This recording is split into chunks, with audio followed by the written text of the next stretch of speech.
Welcome to the Manufacturing Matters podcast with the Council of Industry. Join us as we bring you inspiring stories, interviews, and insights from across the Hudson Valley that will revolutionize the way you think about manufacturing. This podcast is proudly sponsored by PKF O'Connor Davies, a leading accounting and advisory firm dedicated to helping businesses thrive in the manufacturing sector. With their industry knowledge and strategic guidance, PKF O'Connor Davies ensures that manufacturers have the financial insights and support they need to achieve success.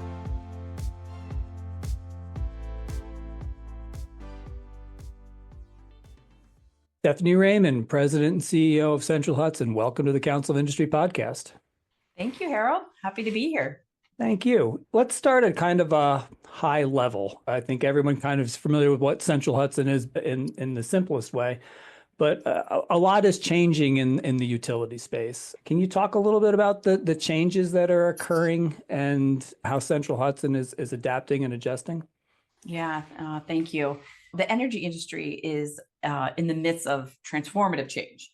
And I would say as a New York gas and electric utility, we are at the epicenter of that change.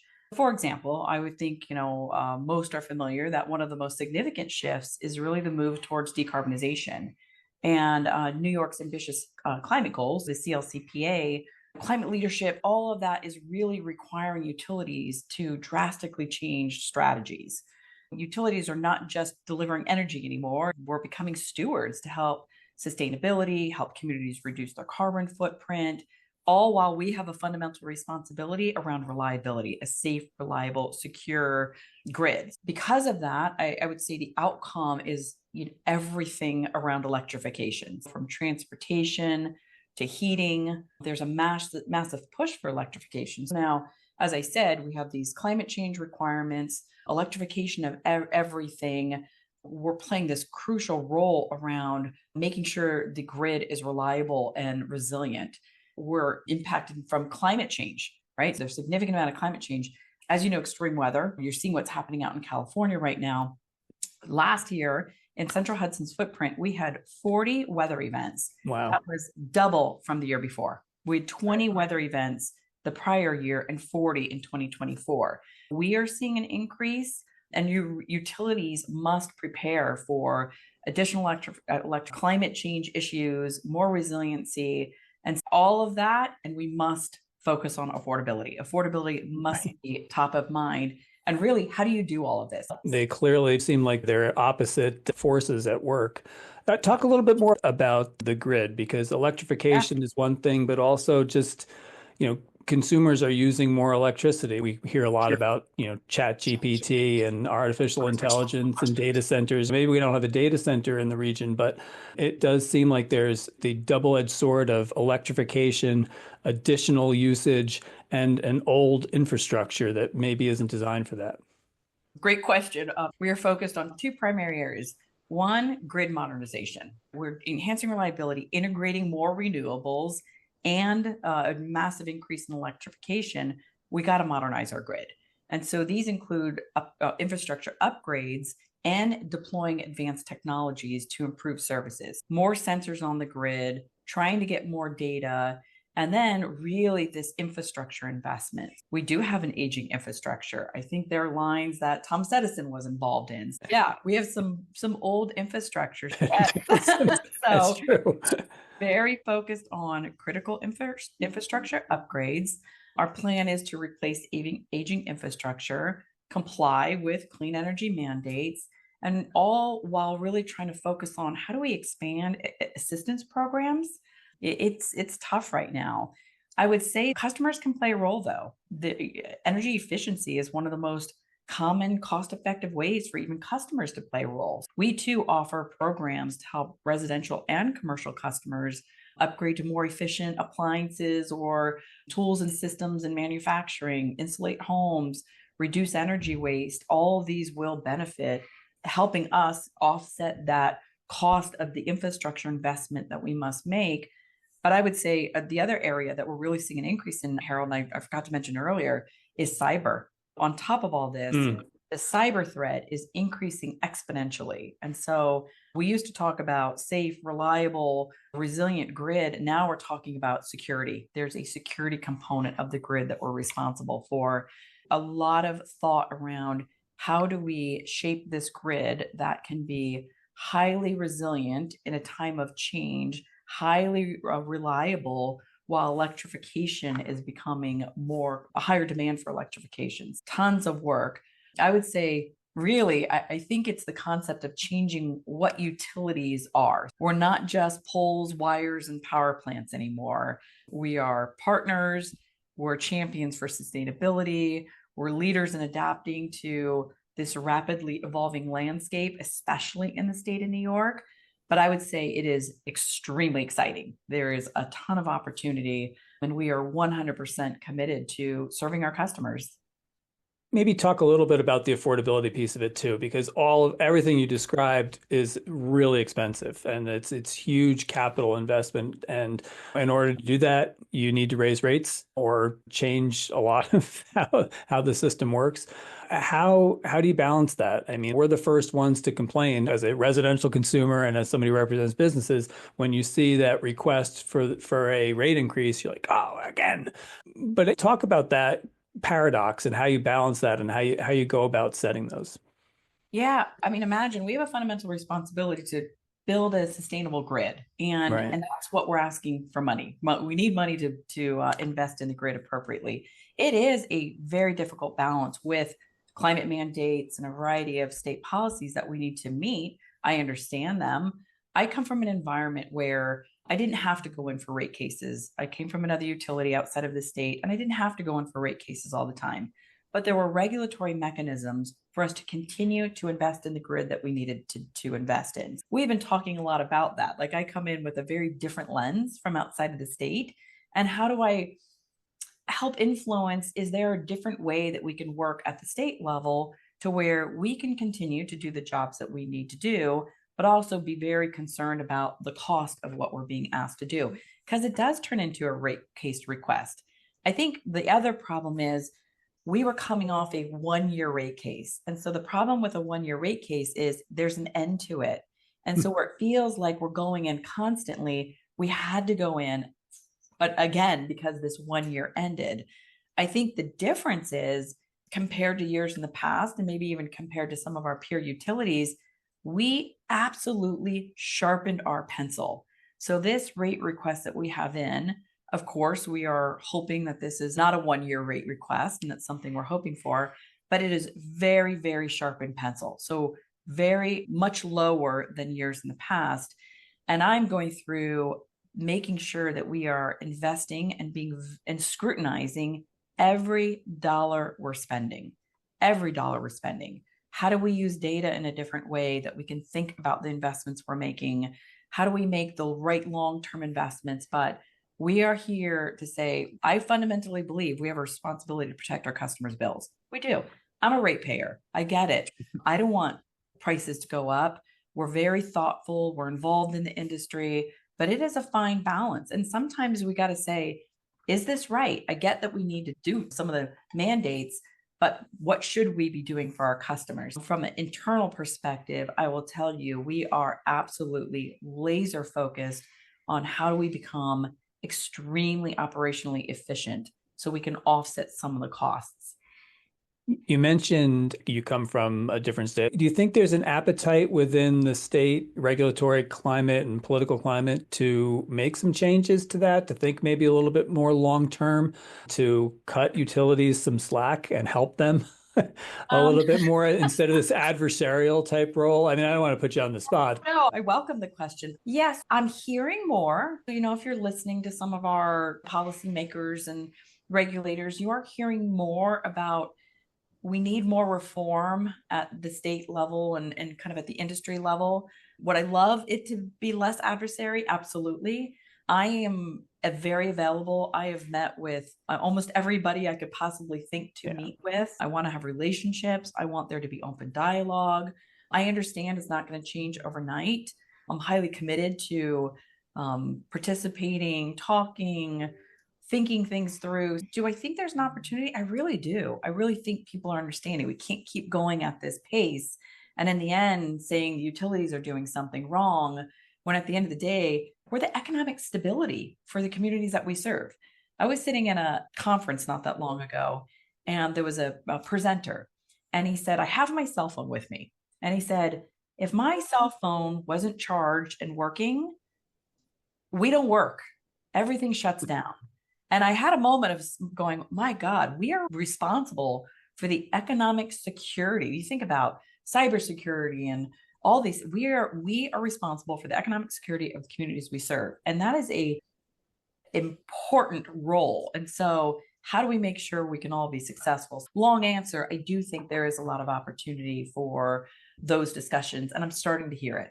As you say it, it's so fundamental to all of our discussions. We were on a call together a few weeks ago about power quality issues. And it seems like such a luxury to have power quality issues, given you look at what's happening in Ukraine and other places, Cuba, other places in the world where power is so unreliable and we take it for granted. And I guess we've earned that luxury, but it is in fact a bit of a luxury to have such reliability. Let me shift gears a little bit here and just talk about the history of the organization. You're very new, but Central Hudson was a founding member, and it's actually its earlier name and our earlier name as an association, but a founding member of our association. You've been very engaged with the community. It's like part of your brand from as far as I can remember. Talk about Central Hudson's community engagement, your leadership role, as well as your economic role. Yes, we are turning 125 this year. Well, you may have known that just because we're just 115, but congratulations. Happy birthday. We're turning 125 and we're extremely proud of that history. But I think what we're more extremely proud of coming in new, what I've heard is just how proud we are for our local community involvement. I mean, our employees live in these communities. Service is very personal to us. And Central Hudson, again, I talk a lot about we have provided vital service. We power the lives of our communities, including public safety, healthcare, manufacturing, schools, you name it. Again, without the lights on, everything shuts down. And again, utilities truly, we're the engine that drive that economic security for these communities. Our involvement strong, it's growing. I don't know if you saw this week, but we've recently released a report that we had done. We thought it's time. I don't think we share enough about the good work that we do. We just don't. We created a report. You're very humble. It's in your nature. And we wanted people to know it's not just this little company that's sitting here, but rather what impact we have. And so the report that we just released demonstrates that our impact, our economic impact on the communities we serve is $2.6 billion. That's $1 billion. And so our operation supports over 5,000 jobs, both direct and indirect. Over $100 million in tax revenue. Over the last 3 years, we've contributed $2 million in donations that support nonprofit organizations. And all that's going right here to the Hudson Valley. One thing which I didn't know, Jerry actually shared it with me. I didn't realize that we have about $800,000 available each year for economic development funding. And that's something I think, your members would be really interested in. And over the last several years, it's, companies like RBW Lighting, Eastdale and Poughkeepsie, Hudson Valley Manufacturing Center at SUNY New Paltz, Cafe Spice. Those are areas that have received our grants, and those grants are available. And I would say, these grants, the work that we do, provide good paying jobs, and we are just thrilled to be involved with that. One point that I think we need to stress is we are also extremely supportive, and I know you're very involved in workforce development. If I think about the ever-changing industry, we need a really new set of skills to help advance the energy industry. We're in this massive transformation. Now you start thinking, what did I need to run the business 100 years ago? Very different than what I need to run the business today. Very different. We are very excited about supporting workforce development and on top of economic development, but really workforce development. And one thing I think is super exciting is just think how many education institutions we have in our service territory who are developing those leaders of the future. And I'm all about trying to find, how do we find this workforce to bring them in to help us advance to the future. It's Right. awesome. It's an Yeah, awesome. I mean, I know Central Hudson was a big part of getting the electrical engineering program started at SUNY New Paltz. Now, gosh, it feels like it's 40 years ago now, and that's been transformational. And I know you would have gotten to this, but so many people involved in so many organizations. It's not just the money; it's the talent and time and energy. In my first job out of college, I worked for the United Way and ran the loan executive program. And that's when I really got to know Central Hudson and working with a couple of young executives there and their engagement and realizing how many organizations you support that way. It's amazing. It is truly in our fiber. It is not there's no thing happening here where we're saying everybody must get out there and support. It is literally, we work here, we live here. It's a beautiful place to be. Our employees are out. I'm actually shocked. I see pictures. I'm like, wow, I didn't know we were doing all of that.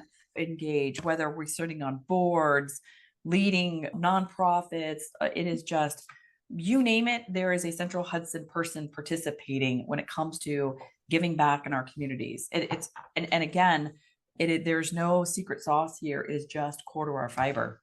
Yeah, that's great. Really, And we are very fortunate to have Victor Narkaj on our board, who's great and is already contributing tremendously to that. You've been in the Hudson Valley now. I mentioned you came from Pennsylvania, but you've been here for a year, a little less than a year. Yep. What are your first impressions?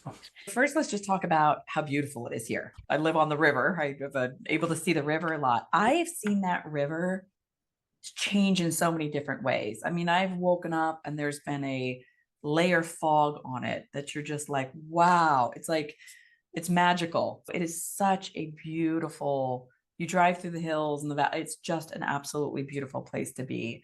We talked a little bit about it slightly, but the sense of community is off the charts, and it's truly reflected in Central Hudson.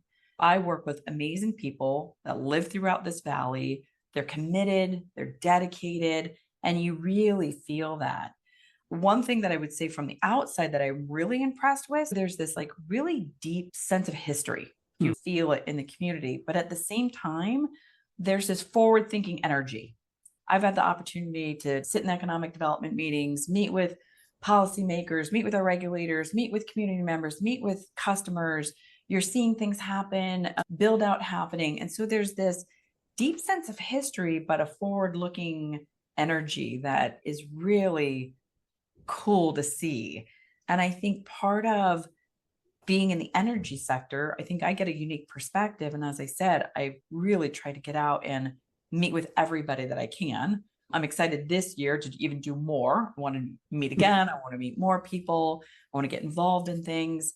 But I would say having that perspective and being able to hear from our community members, helping us shape where our challenges are, how can we move forward, I would say that's really helped me figure out my approach and my role as a leader to ensure that we're aligning our efforts and needs with the aspirations of our community, right? Because it is this deeply rooted history, forward thinking, cool, committed, dedicated community. I drive around and think, man, this is neat. I showed up here and I felt like I was home immediately. Oh, that's good to hear. The real sense of like, wow, this is neat. It felt very familiar to me. Yeah, all of that's really good to hear. And maybe I'm just the biggest fan of Central Hudson, but some of the organizations that you mentioned and that foresight that leads the region, the community, I think it really has come from Central Hudson. It's been leadership there.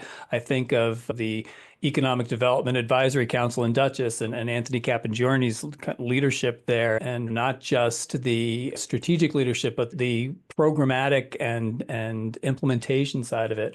And I'm going back to Pattern for Progress has played such a huge role for the region and giving it some purpose and strategic focus. And Central Hudson is one of the founders of that organization now 60 years ago, but still it's really I guess they go hand in glove.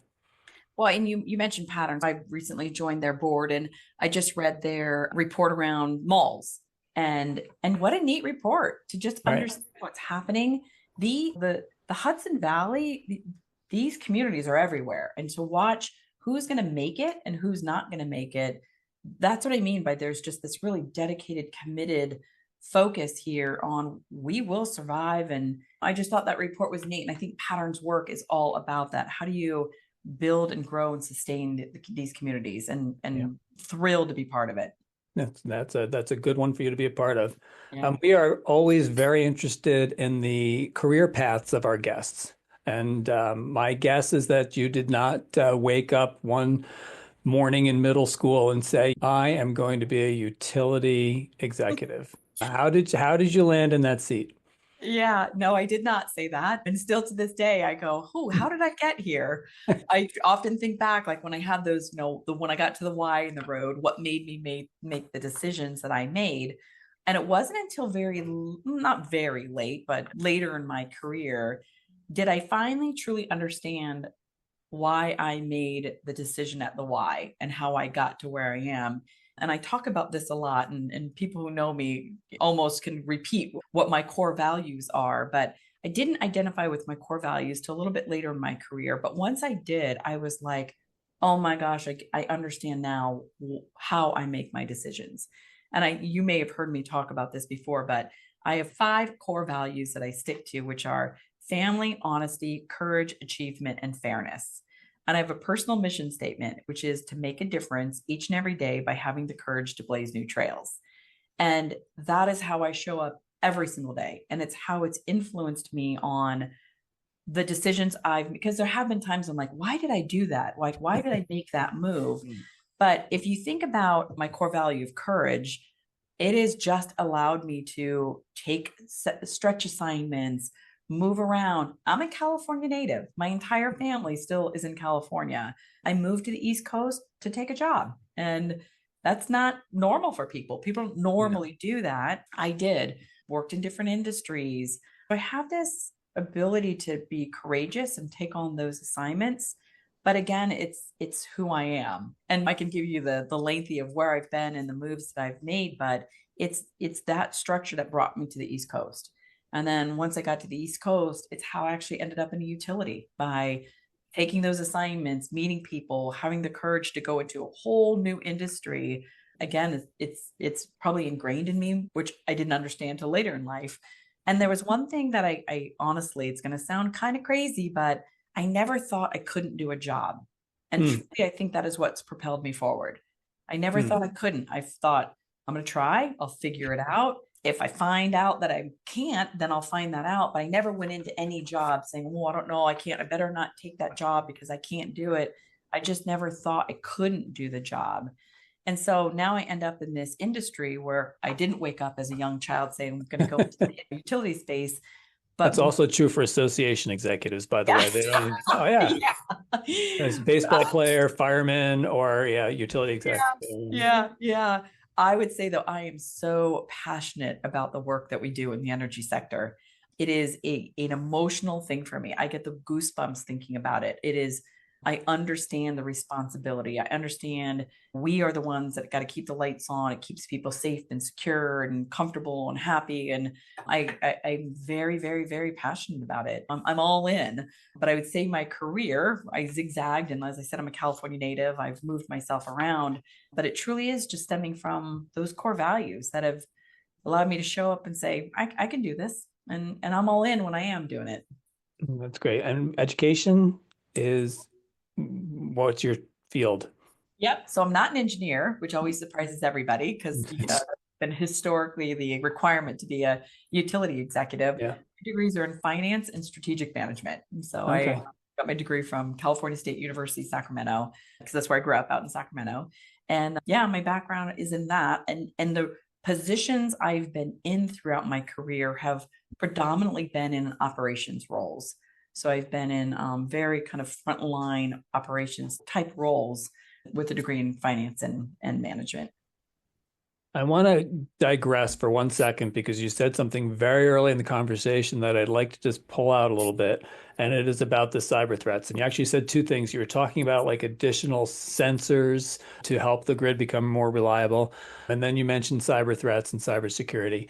I'm assuming that the cyber threats are both customer protection and data, but also protecting the grid itself. If you could just elaborate on that before we swing back and talk a little bit more. No, absolutely. I think this last year alone, I bet I received a dozen letters from companies telling me my data has been compromised. Just this week, I received an email or letter from my son's school. They use PowerSchool. It's just an online app that you can get grades. That has been compromised. And they basically said your child's information has been their address. Now my financial information wasn't compromised, but you're just like, what is happening? And now it's just like, sorry, here's a letter. So imagine if our systems were compromised. We operate the grid, and that's basically what happened in Ukraine years ago. Their system was compromised. Someone came in, a bad actor, and basically took over the grid. So the cyber threats in the utility industry are really, really important. And so we have put together a team. I am thrilled that we picked up over this last year. Frank LaRocca, he's our CIO. He's been here for about 2 years. He's brought on an individual, Danielle Caruso, who is a cybersecurity expert. So we are bringing in people. There are systems, there are processes, there are procedures. We are well connected to state agencies to make sure that we are very focused on protecting our customers' data and protecting the grid. It is absolutely, just this week, I got an email, click this link. And I'm a very sensitive person around phishing. Yeah. And I sent it to my team, and it was absolutely a malicious attempt to get into our system. And so it's happening every day. You would be shocked at the number of times every day there are malicious attempts into utility systems. Yeah, we are hearing it amongst our members very frequently, ransomware attacks in particular with our manufacturers. And the AI factor with that is even more scary, how authentic they can make those emails look.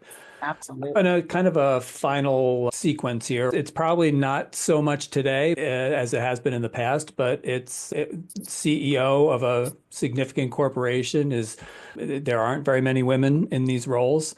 Could you maybe just talk about how you interact with that world and maybe some advice for the people on your team or that next level of people?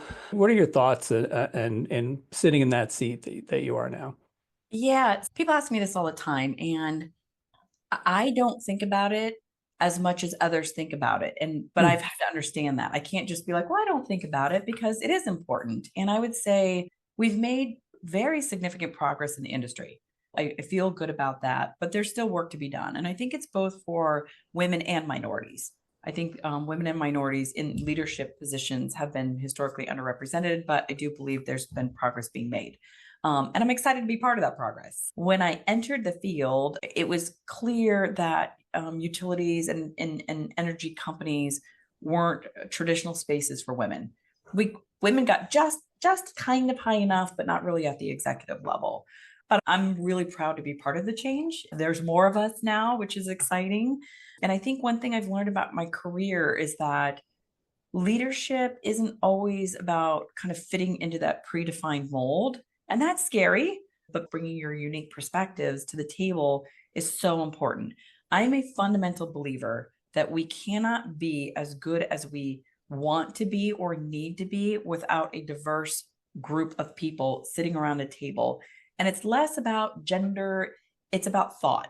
And so you need everybody's differences to solve problems, right? So you don't want a bunch of the same type of person solving a problem because you get the same answer. So instead, you want a really different group of people. It comes from a real core belief that we just can't be as good as we could be without diversity, without diverse thought around the table.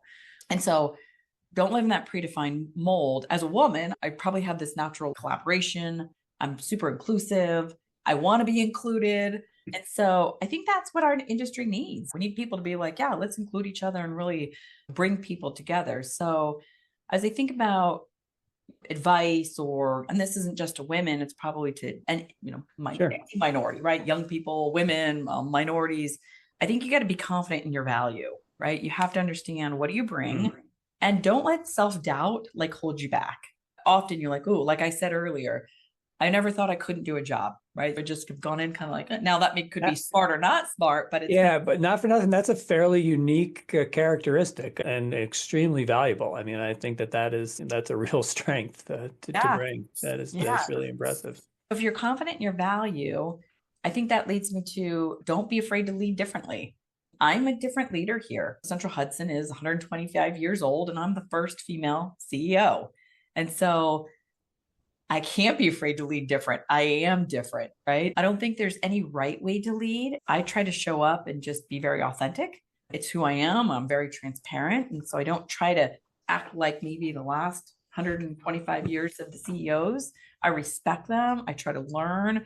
I've met with 2 of them already, our past CEO, well, 3. I've met with them. I'm trying to meet with anyone else who's around to just understand what was your experiences? What advice might you have? And I think the last 2 thoughts I have just around some of the advice is really stay curious, keep learning. I have like high learning. I want to learn. I want to talk to people. And then finally, just continue to participate in the advocacy for change. I think as leaders, we have the ability and the responsibility to pave the way. That's my natural thing of I want to pave the way, which really means creating those inclusive workplaces, ensuring there's diverse representation. If there's someone in the room who may be a bit more introverted and wants to spend more time thinking, sometimes you have to say, what are your thoughts? I want to hear from you. And so a leader, you really need to spend more time reaching out and pulling in. Everyone feels safe and empowered and not only has a seat at the table, but has a voice at the table. I think really just participating in that advocacy for change is very important. I think those would be the advice I would have, which is, and again, just know your value and don't be afraid of it. Honestly, that alone is excellent advice right there. So Stephanie Raymond, CEO, President of Central Hudson, thank you very much for being on the Council of Industry podcast, and we look forward to working with you. Thank you. I appreciate it. Thank you for joining us on this episode of Manufacturing Matters, brought to you by the Council of Industry and sponsored by PKF O'Connor Davies, accountants and advisors who understand the unique challenges and opportunities in the manufacturing sector. We hope you gained valuable insights and inspiration from today's discussion. If you enjoyed this episode, make sure to subscribe to our podcast and leave us a review on your favorite podcast platform.